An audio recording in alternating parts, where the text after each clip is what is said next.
So today we're going to do a quick demonstration of installing the QuietStep MP Underlayment. First we're going to clean off the area,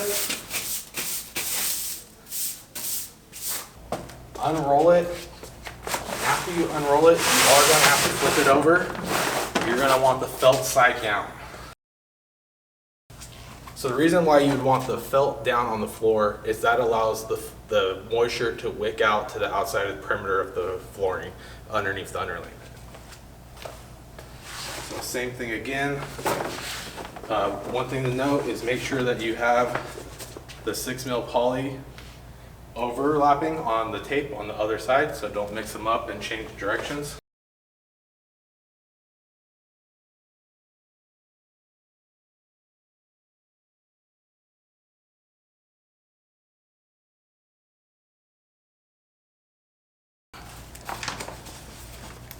Here, pull off the paper that's protecting the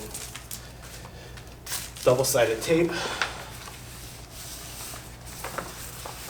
If you don't feel like that's enough to protect it and keep the moisture barrier in, I would suggest using a high-quality tape that would be a moisture sealing one and putting it over the top of this seam as well if you want it to be extra cautious, and use the same tape on the cut edges when you're rolling and there's not the two-sided tape overlayment process.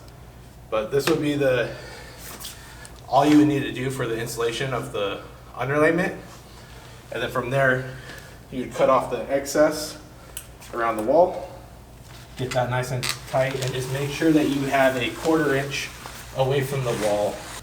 So come check out the QuietStep MP multi-purpose underlayment at Flooring Liquidators.